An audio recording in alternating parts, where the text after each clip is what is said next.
Programa Plenitude, com Iraci Campos. É possível se importar com o mundo sem adoecer? Para a gente ficar ligado e atento. Bem-vindos ao episódio de hoje do programa Plenitude. Um programa que fala de saúde integral, mente, corpo e espírito, para termos uma vida plena. Eu sou Iraci Campos e no nosso programa de hoje recebemos um convidado muito querido, muito especial, que é o Dr. Marcos Santos. Ele é diretor da área de oncologia da Rede D'Or e vai bater um papo gostoso com a gente sobre as dificuldades que estamos vivenciando, a negatividade do mundo, a difícil situação das pessoas vivenciando relacionamentos duros e como não adoecer diante tantas dificuldades. Seja bem-vindo ao episódio de hoje, Dr. Marcos. Obrigado, Iraci, mais uma vez. É um prazer estar aqui batendo papo contigo, como sempre. Dr. Marcos, o mundo às vezes parece estar de ponta cabeça, né? E as pessoas olham redes sociais, as pessoas olham todas as coisas do dia a dia, todas as notícias e querem olhar simultaneamente o que está acontecendo no mundo. E, na verdade, vem uma enxurrada de coisas pesada, negativa, a ambiência fica... Isso adoece. Adoece, Iraci. E adoece, e como adoece, né? A gente já viu vários experimentos, né, que são feitos que provam que negatividade, baixa vibração, ambiente de muita embate, ele não é só deprimente, mas que como ele altera molecularmente a estrutura das coisas. Uhum. Tem aquele famoso experimento daquele japonês que pote de arroz 3, um só falando coisa amorosa, o outro ignorando completamente, e o outro xingando, falando coisas pesadas. Esse primeiro fica preto, podre rapidamente, o segundo vai apodrecendo devagarinho, e o outro que recebe amor continua lá bem estruturado. Força somente daquilo que a gente está colocando daqui para fora. A nossa influência sobre aquela água, aqui, ali, os cristais que elas formam. Exatamente, né?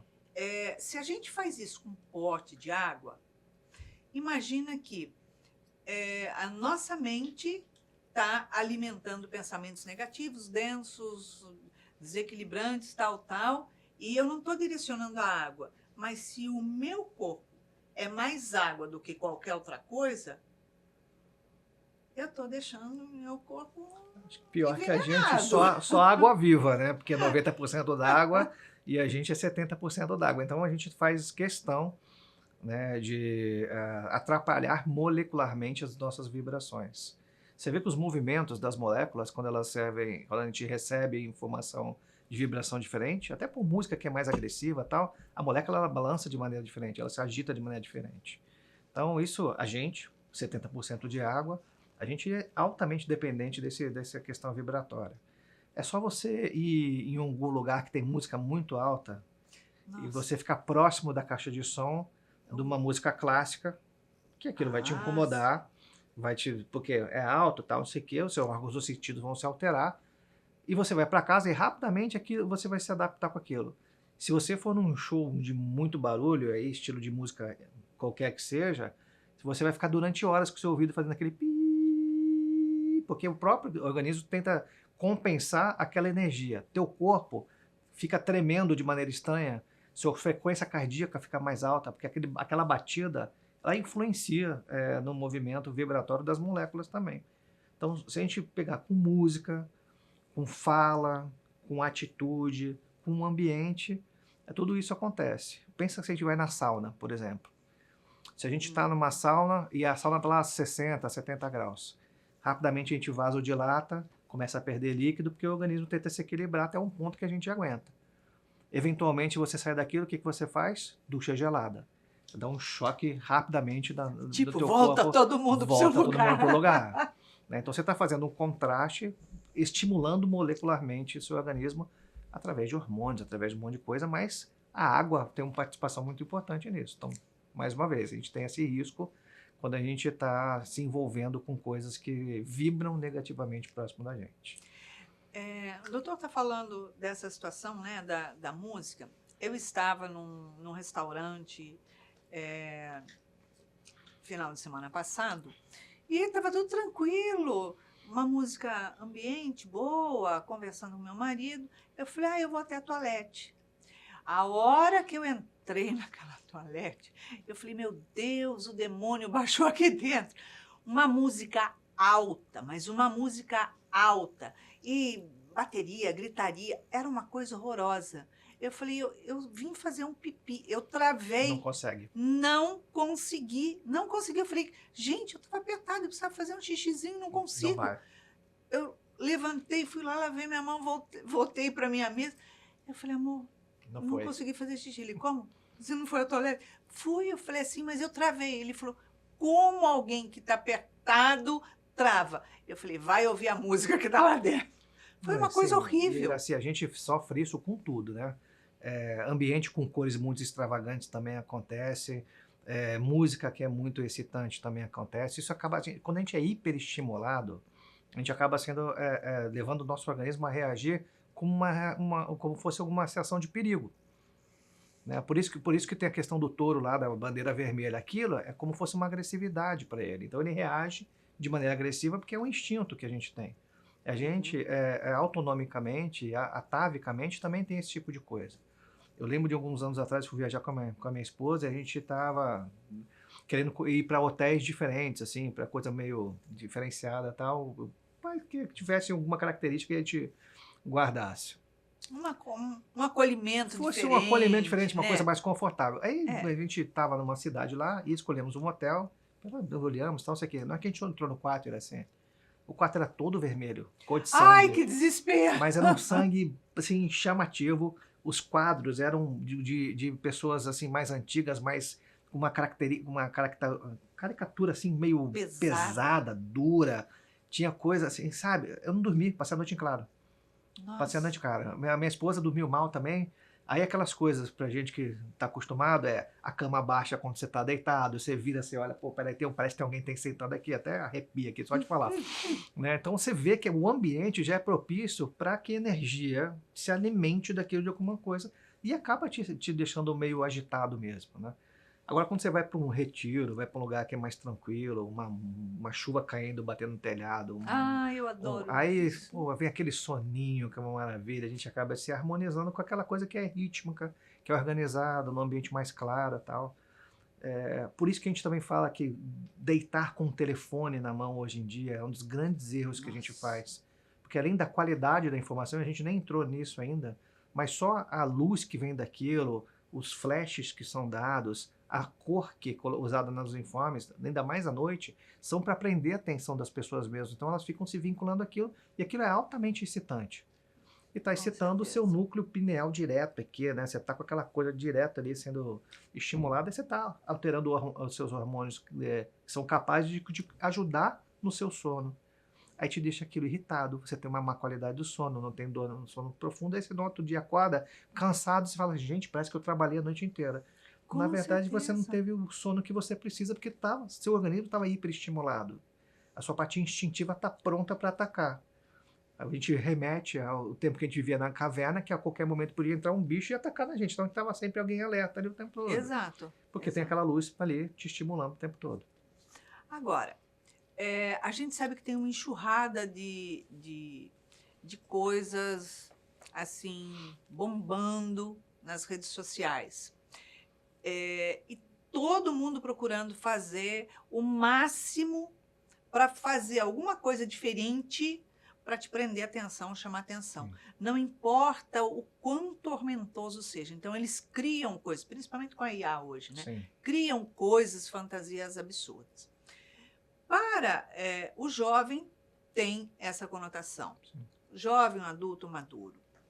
Para o idoso, isso tem uma influenciação maior no adoecimento das células, porque o idoso, o doutor também, especialista em geriatria, vem trazer isso para a Sim. gente também, né? Isso tem um peso muito maior nas células que já estão mais desgastadas, mais fragilizadas. Como é que funciona Tem isso daí? sim, Iraci, tem. E a repercussão, ela não é só diretamente na estrutura molecular, porque por fato de você ter idoso, às vezes tem a questão de correlação com o tempo, mas as consequências paralelas dessas alterações, elas são ruins. Então, uma má qualidade de sono é igual uma má qualidade de controle pressórico, é uma má qualidade de relaxamento cardíaco, é uma má qualidade endócrina. Então, você pode descompensar toda a parte cardiológica, provocando um AVC ou até um infarto, ou até uma disfunção cardiorrespiratória por causa disso.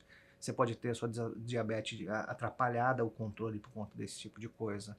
Você dorme mal e, consequentemente, você não consegue fazer exercício no dia seguinte porque você está cansado.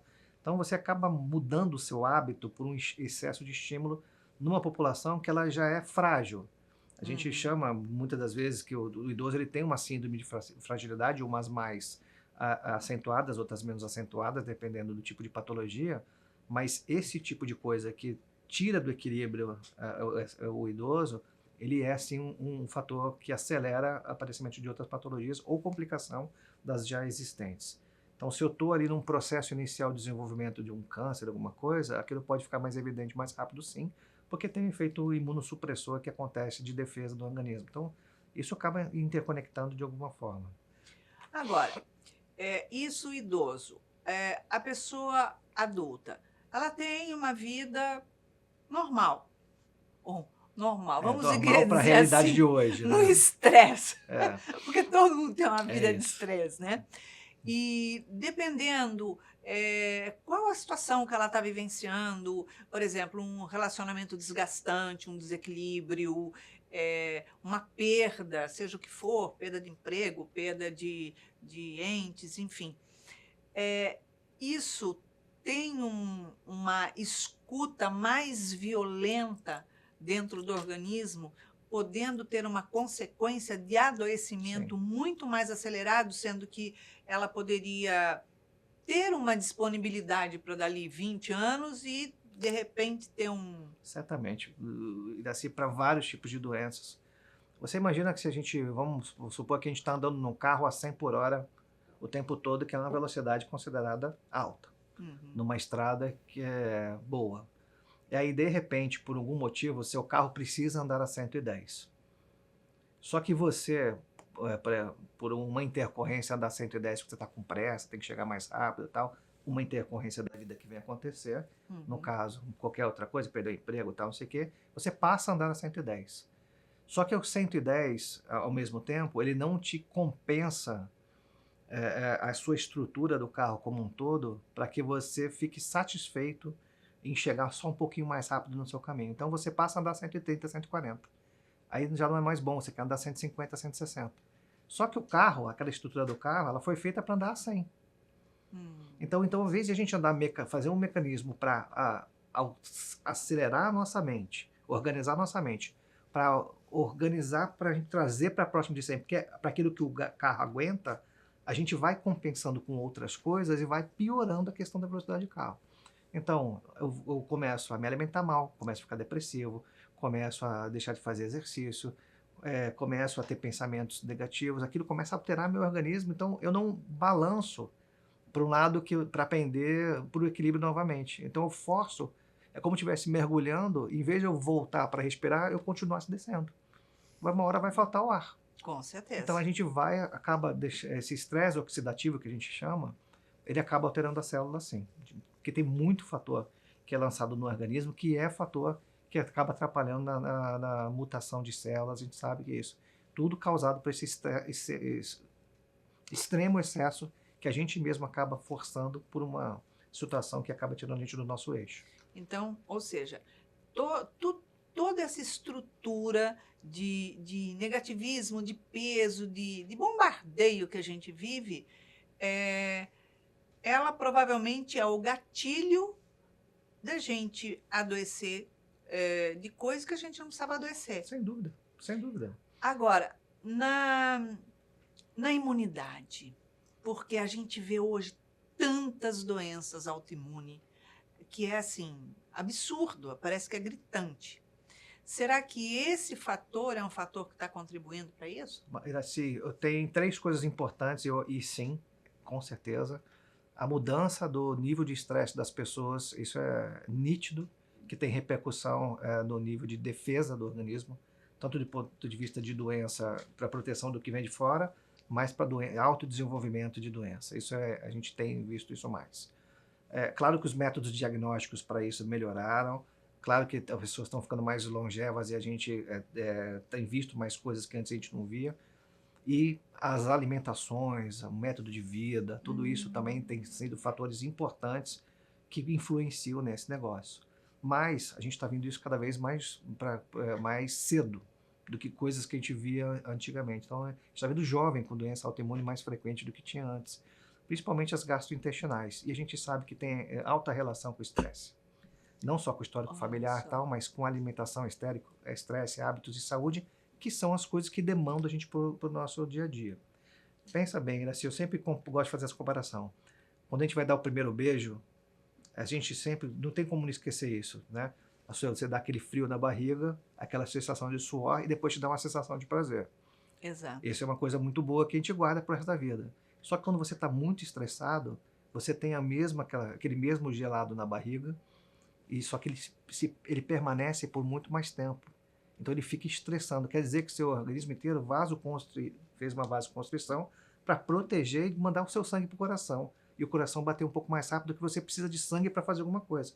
Então, de novo, você vai lá no seu núcleo atávico, fisiologicamente, fazer um controle de uma situação que você está passando, que é ou se defender ou atacar. Ou fugir ou atacar, desculpa. Então, isso, sequencialmente, estressa o organismo como um todo.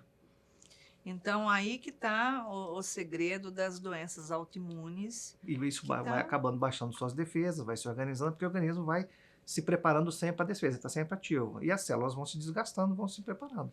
E em algum momento vai aparecer em coisas do tipo uma gastrite, ou uma disfunção, uma diarreia que a gente não sabe por que é, dores articulares que a gente não entende, porque aí você vai ver, tem um marcador inflamatório aumentado por algum motivo. Tem um ferro aumentado e a gente não sabe por quê. Aí você pega lá um VHS, que é a velocidade de hemossedimentação, que é um marcador bobinho que a gente usa para ver coisa inflamatória, tem gente que nem pede muito mais isso, você vê que está aumentado. Então, o corpo está dando sinais de estresses, né? De coisas que estão alterando na sua normalidade. Aí você vai investigar, você acaba encontrando uma doença autoimune. Então, no caso, seria, por exemplo, aconselhável periodicamente a pessoa buscar um atendimento médico preventivo para que ela possa fazer os seus exames de sangue, tudo, periodicamente, para fazer essa análise do que é que está influenciando e provocando isso, aumentando isso, aquilo. Sim. Porque requer uma análise, eu acho que emocional e nas suas próprias escolhas, né, do momento. Vai além do acompanhamento preventivo, Iraci. Eu acho que vai num planejamento para a pessoa organizar a vida. Porque hoje o médico ele não é só mais um pedidor de exame, não dá mais para ele só ser um pedidor de exame. Ele tem que entender o fator psicológico, ele tem que entender o contexto familiar, ele tem que ter um contexto do trabalho e, claro, todas as reações que essa pessoa pode ter de base de familiar ou de doença que ele pode vir a desenvolver. Mas você tem que olhar como um todo, porque a prevenção ela acontece, às vezes, certamente na troca da alimentação, nos hábitos de vida que a pessoa está fazendo de maneira inadequada, na busca de um equilíbrio do trabalho, vida social e familiar, que às vezes a gente vê naturalmente que tem um desequilíbrio, ou, como eu brinquei, o carro vai a 160 e nada é feito para voltar para 100. Então, essa falta de organização na balança, a longo prazo, não tem como, vai aparecer alguma coisa. Então, ir ao médico é mais para você fazer um planejamento até onde você quer chegar. Eu quero ser longevo. Para eu ser longevo hoje, o que eu preciso? Esse tipo de dieta, esse tipo de postura e tal. E hoje você consegue personalizar muito isso, porque, por exemplo, eu sou baixo. Não adianta eu querer jogar basquete, que eu vou me frustrar com aquilo. Então, psicologicamente, não vai me fazer bem. Entendeu? Então tem que buscar uma atividade que vai me fazer bem fisicamente e psicologicamente.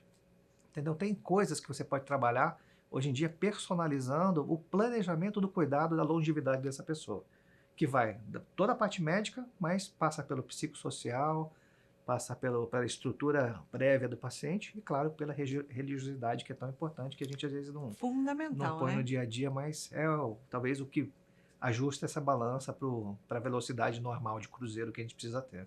Então, ou seja, dentro de todo um planejamento que ela precisa fazer para ter uma vida saudável, que a vida saudável é um todo, né? O físico, o emocional e espiritual. Não tem como fugir disso. Ela trazer dentro da área do autoconhecimento, buscando esse autoconhecimento, essa conexão direta com Deus e saber com que ela está se conectando à volta dela. Porque as pessoas não percebem no que elas se conectam. Não. Elas ficam ali descendo telinha, subindo telinha, É descendo isso. telinha. E olha isso, e olha aquilo. Às vezes E as divulga pessoas- para o outro, né? E manda para o outro. Você É. viu isso? Aí não sei o que. Não o suficiente ter só o seu acesso na sua mídia social, você pega e compartilha com os outros, para os outros acessarem aquilo também. Então, eu fico brincando que o obsessor virtual fica feliz da vida, né? Ele fica jogando as coisas negativas lá e a gente ajuda ele a divulgar e vai amarrando cada vez mais gente para dentro da mídia social, mostrando coisa ruim. Eu tenho a impressão que tem, assim, equipes enormes de obsessores brincando com a gente de joguinho. Não tenho dúvida Vamos nenhuma. lá, vamos mandar isso para ela, vamos ver para quem que Tenho ela dúvida manda. nenhuma. Não, quero ver. Não, ela vai fazer mais, ele vai fazer mais. Não tenho dúvida nenhuma. E assim, se você acha que você não está obsidiado por alguma coisa, olha a sua mídia social. Você vai ver a qualidade da informação que você está olhando lá, a qualidade do que está em volta de você. É só guerra, só roubo, só coisa de compra, coisa de sexo, bebida, comida exagerada. Alguma coisa não está muito Não correta. tá redondo, né? Você vai lá, abre, tem Jesus, tem lá uma espiritualidade falando de alguma coisa, tem uma palestra, tem um padre falando de alguma coisa, um evangélico falando, enfim, alguma coisa edificante, tem uma ação de bondade, tem alguma coisa que você vê que é construtiva, pô, maravilha, você está no caminho correto, né? Independente do que for, você não precisa ter uma religião propriamente dita, mas se você está vendo coisas boas, acho que isso te ajuda muito. Eu acho que devia ter uma lei, assim, que cada 10 notícias ruins, uma obrigatoriamente tinha que ser boa. Exatamente. Mas não dá, você liga a televisão, abre a mídia social, é só coisa ruim. Morreu, matou, caiu, foi preso, pulou. Sim, a coisa melhor que eu vi essa última semana foi que o pai pulou na água para salvar o filho que caiu do barco, né? Pelo amor de Deus, né? Então, assim, lá no cruzeiro que teve num outro país aí. Então, mas você vê, parece uma coisa boa, mas é uma coisa péssima, né? Ninguém quer uma criança de 4 anos caindo numa altura de, sei lá, 4 metros dentro no meio do mar e o pai tem que se jogar para salvar ali. Meu Deus do céu. Né? Então, assim, é uma atitude heróica desesperada. Não é o que a gente Sim. espera que vai acontecer, né? Mas essa semana eu perguntei para alguns amigos, me fala a última notícia boa que você viu na sua mídia social. Todo mundo ficou olhando pra minha cara e não sabia o que falar. Tipo assim, qual o problema dele? Um falou assim, o Fluminense ganhou. Eu falei, pô, aí não, né? Aí não dá pra ser isso, né? É que tudo bem, ok, né? Mas não é pra isso, né? Isso não é a notícia boa. Isso é o ópium do povo para manter as suas mentes anestesiadas, adormecidas, enquanto você é manipulado por todo esse sistema de governo vergonhoso que a gente vive. Pronto, falei, contei. Exatamente. Né? Exatamente. Desvia a atenção por esse tipo de coisa, que na verdade não é uma coisa boa, né? A gente não vê uma coisa edificante. Com certeza. Agora, quando a pessoa começa a multiplicar, né, a criar conteúdos saudáveis, que leva você a uma reflexão, a uma paz interior, a coisas edificantes. Esse bem-estar que ela leva é algo também que fortalece a sua imunidade, não é isso, não? Muito. Eu brinco, Iraci, quando a gente começa a estudar mais ou replicar mais as coisas da religiosidade, a nossa pele muda. Você fica com a pele mais brilhante. Não parece que você precisa de hidratante. Eu sempre brinco com isso, né? Você pega alguém, começa a falar de Jesus, falar de Deus, falar de coisas boas, Na primeira vídeo que a pessoa faz e coloca numa mídia social, depois você vê uns 6 meses depois, a pessoa tá corada, tá bonita, tá radiante, tá diferente. Não é que ela engordou nem nada, ou tá se maquiando, é que ela se transformou realmente. Você vê a diferença no olhar de uma pessoa que tá realmente falando aquilo de coração e tá feliz com aquilo, do que aquele que, tipo, tá olhando a morte, a briga, não sei o que lá. As feições mudam. A gente, para sorrir, usa muito pouco músculo. Para a gente fazer cara feia, a gente usa quase todos os músculos da face. Então é mais simples. Para que É complicar? verdade. Né? Então, se eu estou fazendo coisa boa, falando coisa positiva, minha face vai ficar com menos ruga. É muito Com melhor. certeza, cara feia da ruga, É desesperador. mais barato do que fazer a plástica. É verdade, fazer é a plástica. verdade. Nossa Senhora, a gente tem muita coisa para melhorar e muita coisa para Não mudar, tenha né, dúvida. doutor Marcos? Não tenha dúvida. É A isso gente aí. só tem que querer, né? Doutor, obrigada pela sua que agradeço, presença. eu que É um agradeço. querido estar Muito aqui bom. com a gente. Muito rápido. Muito, passa voado. Então é isso. Em que você está focando a sua vida? Os seus pensamentos, os seus relacionamentos. Afinal de contas, os seus relacionamentos, eles têm sido estressantes ou eles têm sido prazerosos? Nós vivemos aqui, espíritos encarnados, precisamos do prazer, sim, faz parte da nossa vida, do bem-estar, precisamos do belo, precisamos da leveza. Portanto, o sofrimento não faz parte da natureza do espírito. Então, eu convido você a avaliar aquilo que você alimenta para dentro e para fora. E buscar se olhar no espelho e ver a beleza de Deus dentro de você, que é essa que você precisa levar à frente. Muda a lente dos seus olhos, a sua vida vai mudar. Então é isso. Compartilhe o nosso programa Plenitude, porque muitas outras pessoas podem se beneficiar. E nós agradecemos você estar toda semana aqui com a gente, nos acompanhando. Um super beijo carinhoso e até a próxima semana.